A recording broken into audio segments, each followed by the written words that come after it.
Quando o pastor Anderson Silva apareceu dizendo que estava arrependido da sua bolsonarização, como ele mesmo chamou, muita gente criticou e ele foi, claro, massacrado pelas mídias sociais, sobretudo pelos conservadores, pelos bolsonaristas, pelos evangélicos como um todo. Aqui nesse canal não foi diferente, a gente fez também uns 2 ou 3 vídeos falando que isso era mais por conveniência e etc e tal. Bom, ele fez um novo vídeo essa semana, na verdade nesta segunda-feira, onde ele pede perdão ao Leonardo Gonçalves e ao Duca Tambasco. Leonardo Gonçalves, certamente você conhece, o cantor, começou a sua carreira na Igreja Adventista, muito conhecido na música brasileira. E o Duca Tambasco é o baixista da banda Oficina G3. Os dois participaram da posse do Lula. Salvo engano, até se apresentaram lá, cantaram junto com o Clóvis Pinho e com outros nomes da música gospel, como o próprio Kleber Lucas. Então eles participaram da posse do Lula e por essa razão foram massacrados pelo Anderson Silva à época. Um deles, o Duca Tambasco, ele inclusive chegou a processar o pastor Anderson. O Leonardo Gonçalves também foi muito afrontado, digamos assim, mas não enveredou por esse caminho, né, do processo. Bom, o vídeo do pastor Anderson a gente vai ver agora. Daqui a pouquinho, assim que terminar o vídeo, eu vou voltar para trazer para vocês a minha opinião sobre o que ele fala no vídeo, mas mais do que isso, eu vou ensinar para vocês um truque que a gente utiliza aqui no canal para saber se a pessoa está falando a verdade ou se está mentindo. Se a pessoa de fato está arrependida do que fez ou se aquilo ali é mais para agradar um público. Essa dica vai servir muito para você que nos acompanha, você que acompanha essas polêmicas do mundo gospel, e você vai, colocando isso em prática, passar a enxergar esse tipo de depoimento, né? Ah, me arrependi, ah, eu fiz aquilo, ah, não sou eu, não fiz aquilo. Você vai começar a enxergar isso por um outro olhar. Eu tenho a mais absoluta certeza. Por isso que é importante. Vamos assistir o vídeo e depois eu venho trazendo a minha análise, né, digamos assim, não profissional, sobre isso, com base na leitura comportamental que a gente tem lido, tem aprendido muito sobre isso ao longo dos anos. Então, fica atento, vamos assistir o vídeo, eu volto já. Irmãos, porque eu preciso vir aqui a público e pedir perdão, porque parte das minhas controvérsias teológicas são virtuais, inevitavelmente, né? No passado, os apóstolos escreviam cartas e hoje a gente tem a tecnologia. Então, se aconteceu na internet que tem que começar a retratação. Diferente dessas duas situações que eu vou falar agora, sobre Leonardo Gonçalves e Duca Tambasco, outras questões, eu não pretendo me arrepender, aspas, né? É o Espírito Santo que atua com arrependimento. Mas o que eu quero falar aqui, todas as outras questões, até agora, eu estou convicto que são bíblicas teológicas, então não há o que eu fazer, não há acordos quando o inimigo é de Deus. Mas a questão do Leonardo e do Oficina G3, envolveu a Oficina G3 e do Duca Tambasco, eu julgava na minha arrogância que era a defesa do Evangelho, mas não era a defesa do Evangelho. Era política.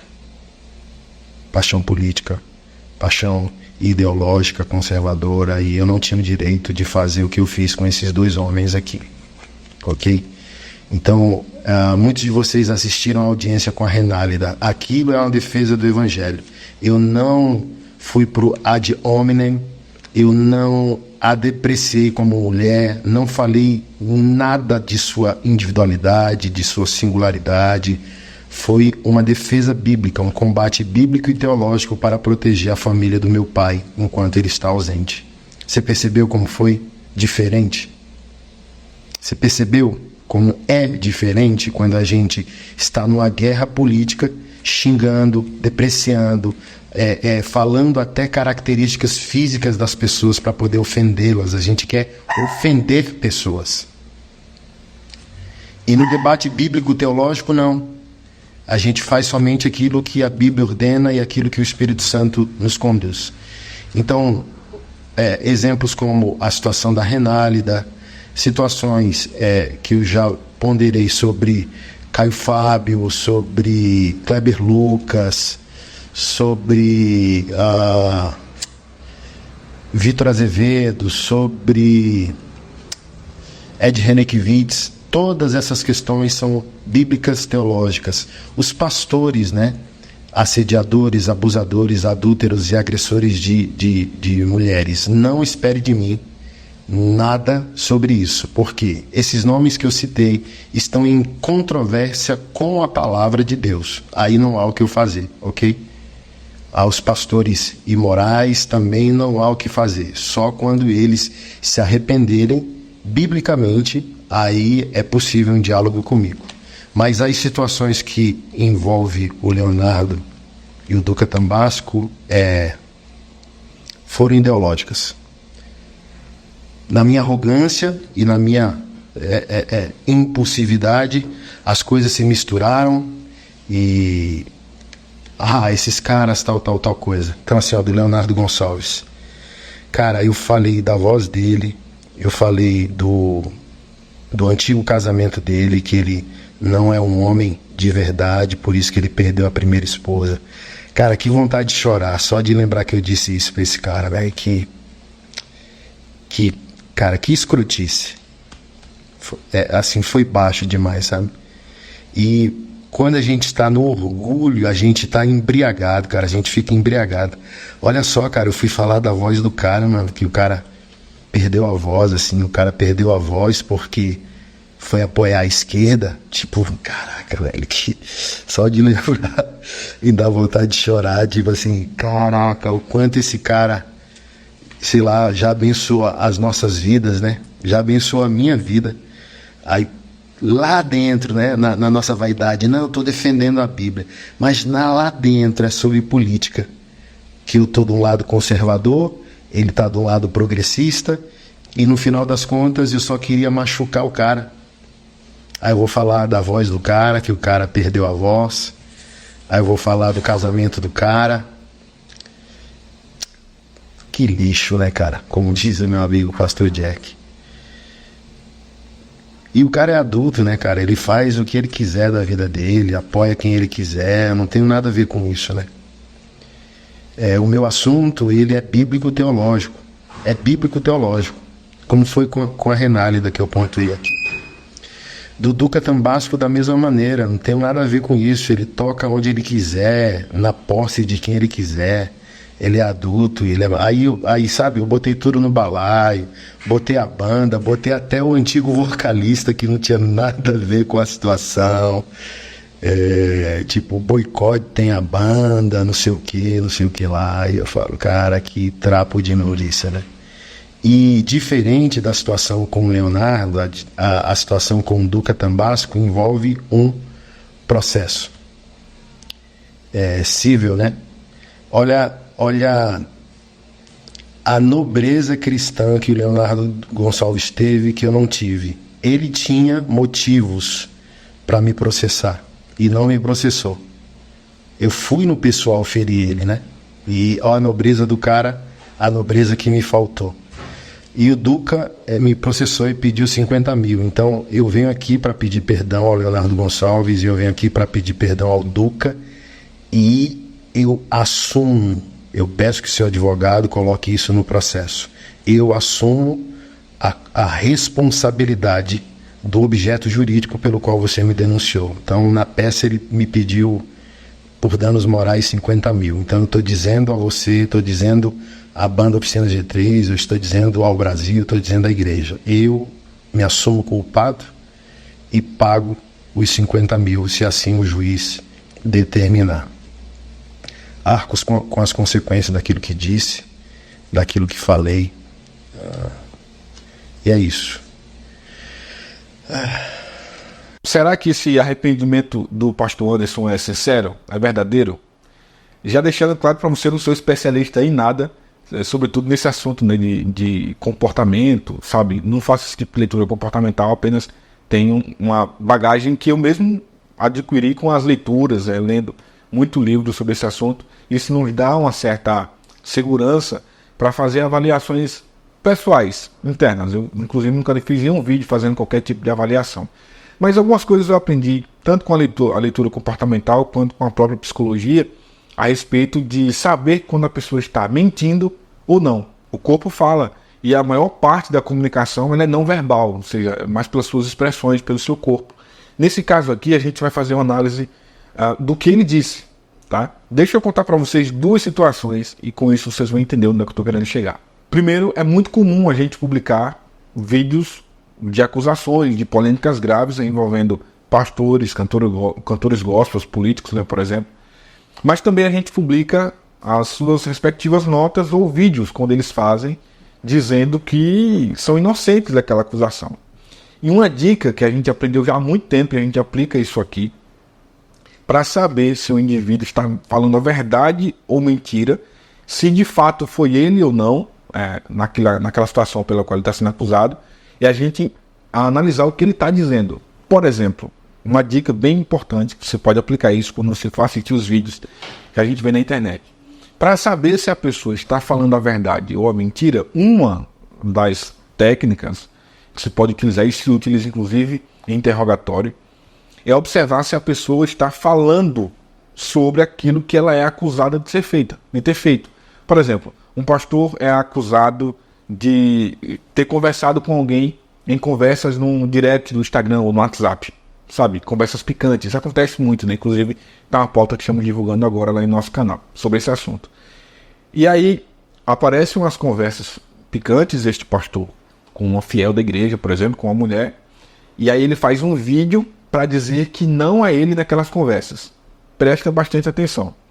No vídeo é muito comum, quando a pessoa é culpada, mas ela não pode assumir aquela responsabilidade, ela tem que dar uma satisfação para a sua audiência, para o seu público, é muito comum que nesse vídeo ele vá tentar fazer um arrodeio enorme para dizer que é inocente, mas não toca naquele assunto, sabe? Ele não fala efetivamente, olha, nessas conversas com essa mulher não sou eu que estou conversando com essa mulher aqui.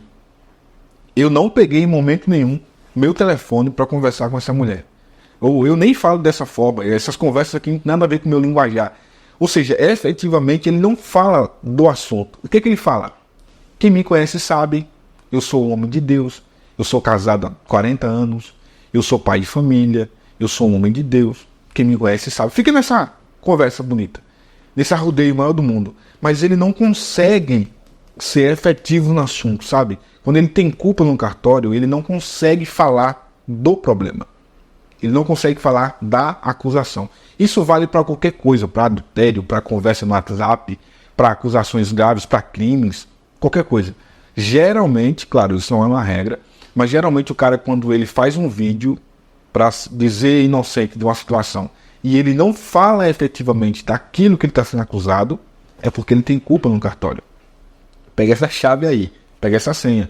Isso acontece muito, né? Se tem uma característica comum, no caso de pastor, por exemplo, ele aparece ao lado com a esposa. A esposa geralmente com uma cara muito chorosa, se for adultério no caso, né? Não sei o quê. E ele vai com aquela conversa que todo mundo sabe. Quando ele começar com quem me conhece sabe, tal, tá na cara que tem problema aí. Quando ele é inocente, irmão, é como eu falei, ele vai dar problema. Ele não tem problema nenhum em citar aquilo pelo qual está sendo acusado. Então pega essa chave. Tem uma polêmica, o cara grava um vídeo para dizer que é inocente, ouve o que ele está falando. Se ele dizer claramente, abertamente, que não fez aquilo pelo qual está sendo acusado, sem nenhum problema de citar efetivamente, olha, interessante que ele nem percebe, isso é tudo questões sabe, psicológicas ali, o corpo, né, começa a levar ele para longe daquele assunto, ele fica só ali, fazendo um arrodeio enorme, mas não toca no problema. Beleza? Já entendeu a primeira parte da dica? Se é culpado, não fala do que fez, ou não fala do que é acusado, mas diz que é inocente. Se é inocente, não tem problema nenhum em citar aquilo pelo qual está sendo acusado. O cara está sendo acusado de matar alguém, ele vai dizer claramente se ele foi inocente. Jamais eu mataria essa pessoa, jamais eu faria isso com ela, nunca faria, entendeu? Quem não é inocente, ele vai fazer a maior conversa e não vai chegar onde ele deveria chegar. Presta bastante atenção, porque é muito comum a gente ver nesse tipo de esclarecimento, as pessoas, na grande maioria leigas, pensam o seguinte: cara, se esse camarada teve coragem de colocar o rosto para falar, é porque ele é inocente. Se ele fosse culpado, ele nem na câmera ele falaria, ele nem se pronunciaria. Não é assim que as pessoas geralmente pensam? E aí só o fato da pessoa falar já o inocenta. Mas não é assim que funciona. Na vida real a história é bem diferente. Esse é um ponto. O outro ponto talvez tenha a ver com a verdade ou com o arrependimento genuíno. E a regra vai ser basicamente a mesma regra. Quando alguém se diz arrependido, assume o que fez, mas se diz arrependido, ele também vai dizer o que fez. Entende? Não é porque é uma coisa tão escabrosa ou tão vergonhosa que ele não é capaz de pronunciar o que fez. Se ele não pronuncia aquilo que ele fez, talvez não haja um arrependimento genuíno. É por isso que o arrependimento genuíno sempre vai passar pela confissão. Lembre disso. O arrependimento passa pela confissão. Sem a confissão, dificilmente há arrependimento. Eu não posso te agredir ou fazer alguma coisa contra você, mesmo que você nem saiba. Como é que eu vou chegar para você e falar: Maria, eu queria te pedir perdão? Por quê? Foi o que você fez contra mim? Não, prefiro não falar o que eu fiz. Só me perdoa. Como que você vai me perdoar por algo que você nem sabe o que eu fiz? Ou se eu te agrido, se eu faço alguma coisa contra você e você sabe que eu fiz aquilo ali e eu vou te pedir perdão, eu tenho que falar: poxa, eu preciso te pedir perdão pelo que eu fiz, porque eu não deveria ter feito isso com você. Você não merecia que eu tivesse feito isso com você. A confissão talvez, ou não sei se a confissão gera o arrependimento, mas o arrependimento talvez gere a confissão. E a confissão e o arrependimento fazem parte do mesmo pacote. Se há confissão, se há arrependimento, mas não há confissão, talvez esse arrependimento não seja genuíno. E nesse caso do pastor Anderson, você pode observar que no vídeo ele cita o que ele fez. Cara, como que eu fui capaz de fazer isso?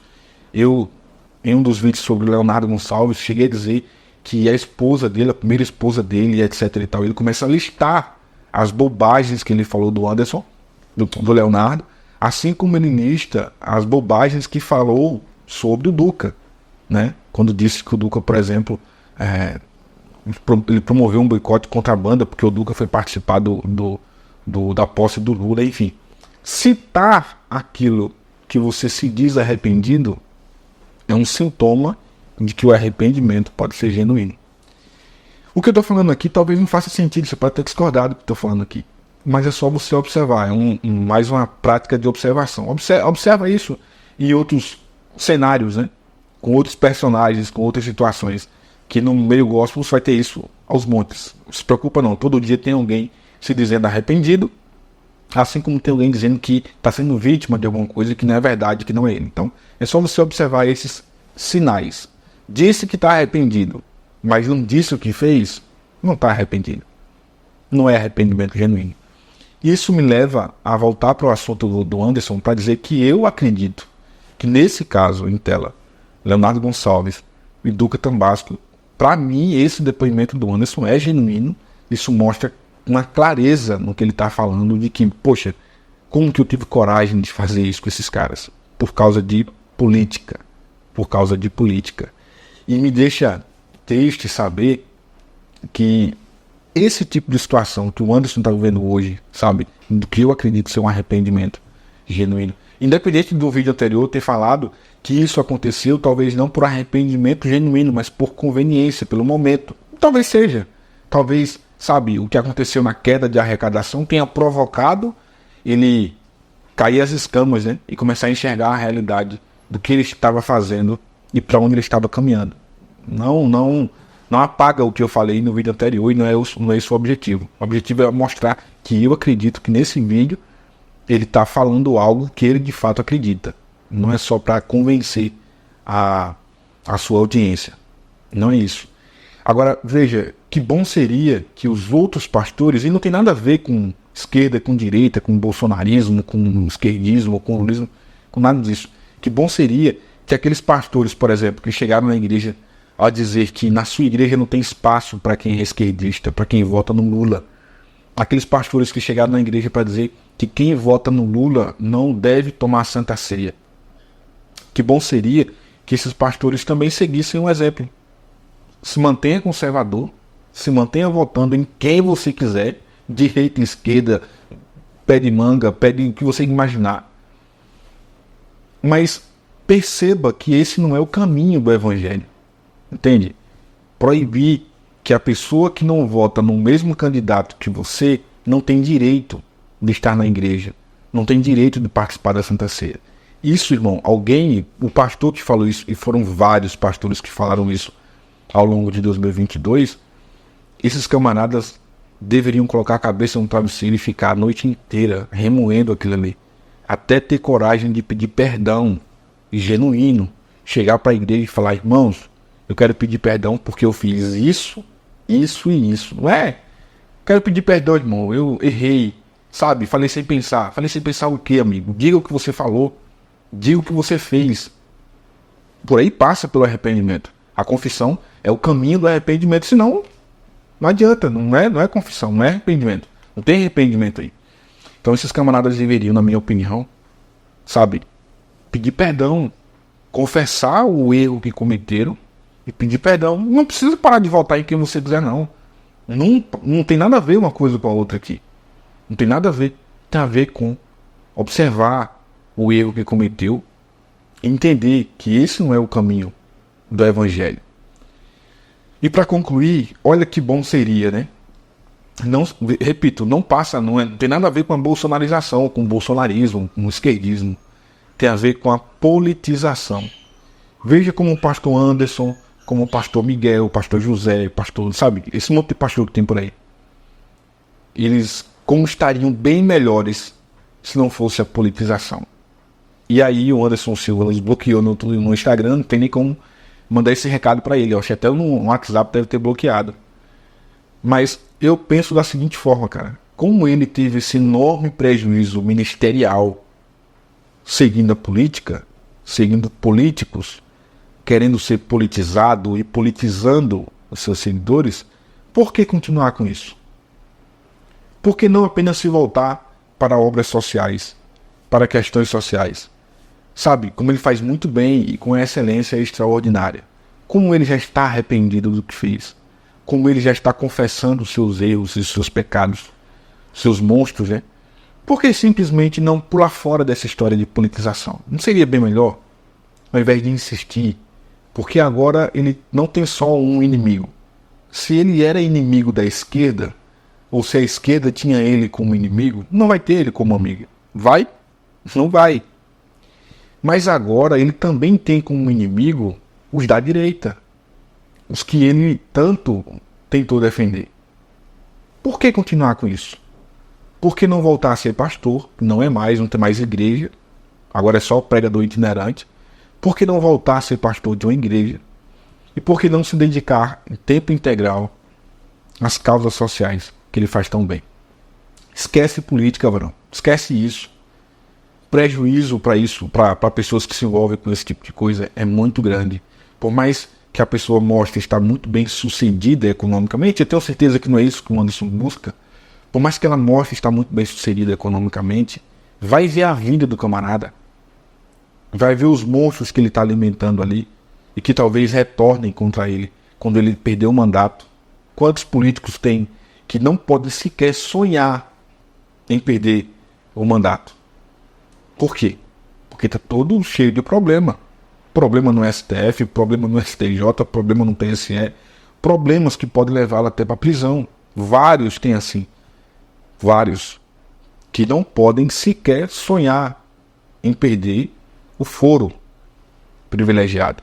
Vários. Isso é vida? Não é, irmão. Não é. E os políticos hoje, os pastores hoje estão sonhando em chegar lá e ter um mandato, aquela coisa toda. Então, eu acho que o propósito que Deus tem para usar o Anderson é para algo muito maior do que isso. Muito maior do que isso. E aos poucos ele está vendo, né? Por fim, repito, para mim é genuíno o pedido de perdão, né, do Anderson e o arrependimento dele. É genuíno, a leitura que a gente fez aqui bem vaga da história mostra isso. Mas se pudesse sugerir, eu lhe sugeriria que deixasse essa história de política para lá. Não vale a pena. O prejuízo que ele vai ter no futuro é muito maior. Comenta nos comentários se você também concorda comigo que o pedido de perdão é genuíno ou não. Deixa a tua opinião. Eu quero ver o teu comentário e responder a cada um deles. Mas não sai sem deixar o teu joinha. Isso ajuda demais o nosso vídeo também. E se você puder, se inscreve no nosso canal. No nosso canal a gente está sempre publicando vídeos interessantes aqui, quase todos os dias, relacionados àquilo que acontece no meio gospel.